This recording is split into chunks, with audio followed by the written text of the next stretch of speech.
Hi guys, welcome to smart vlog. మేము ఇప్పుడు చూస్తున్న వీడియో ఏమిటంటే తెలంగాణ కల్చర్ అనమాట. ఇది సదరన్ ఫెస్టివల్ అంట. యాదవులు వాళ్ళ కృష్ణునికి సంబంధించి వాళ్ళ కల్చర్ అనమాట. సో ఇలా ప్రతి సంవత్సరం అయితే జరుపుకుంటారు అనమాట. సో మనం అయితే తెలంగాణ ఫస్ట్ విజిట్ చేసినాము కాబట్టి ఇలా చూస్తున్నాము. మన ఆంధ్రప్రదేశ్లో అయితే ఇలా చేయరు. సో ఇక్కడ ఏంటంటే తెలంగాణ సంస్కృతి ఇలా చేస్తారనమాట.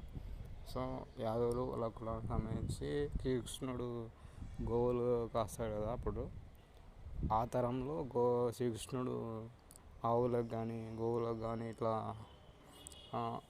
యానిమల్స్కి అనేది ప్రిఫరెన్స్ బాగుండేది అనమాట. సో వీళ్ళు కూడా ఆ సంప్రదాయాన్ని అలాగనే పాటించి దాని ప్రకారం అయితే వీళ్ళు సాంప్రదాయాన్ని ఇలా చేసుకుంటారు అనమాట. సో ఏమిటంటే తెలంగాణలో ఇలా ఒక బర్రెని అయితే తీసుకొని వచ్చారు, దానికి అలంకరణ చేసి ఇలా ఊరేగిస్తారనమాట. సో అది ఒక ఫెస్టివల్ లాగా వాళ్ళు ఫీల్ అవుతారు, వాళ్ళ కల్చర్ అనమాట. సో నేనైతే ఫస్ట్ టైం చూస్తున్నా. ఇది తెలంగాణలో ప్రతి సంవత్సరం అయితే జరుపుతారంట. ఇది వచ్చేసి షాద్నగర్ అనమాట.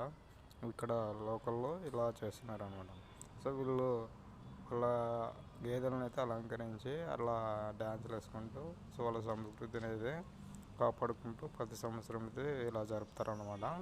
సో ఇది వాళ్ళ సంస్కృతి. తెలంగాణలో ఈ సంస్కృతి అనేది ఆచారంగా ప్రతి సంవత్సరం అయితే జరుపుకోవడం జరుగుతుంది అనమాట.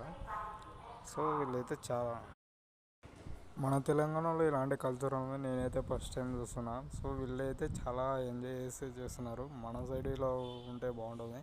సో మన కులంకి మన సంబంధించిన సాంప్రదాయం కూడా ఇలా మంచి గౌరవపరేతో మంచిగా ఎంజాయ్ చేయాలని కోరుకుంటున్నాను. చాలామంది అయితే వాళ్ళ కులానికి సంబంధించిన అయితే కల్చర్ ఇలా చేసుకుంటారు అన్నమాట.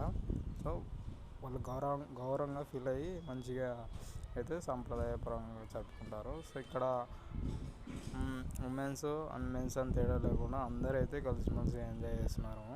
సో ఇదైతే చాలా అంటే చాలా బాగా నచ్చింది. మీకు కూడా నచ్చింది అయితే లైక్ చేయండి, షేర్ చేయండి. ఇంకా మంచి మంచి వీడియోస్ అయితే మేము ముందుకు వస్తాను. సో ఈరోజు అయితే వీడియో సో లైక్ చేయండి, షేర్ చేయండి. మీ విలేజ్లో కూడా మీ కల్చర్ సంబంధించిన ఏదైనా వీడియో ఇలా చేస్తుంటే మీరు కూడా కామెంట్ సెక్షన్లో కామెంట్ చేయండి.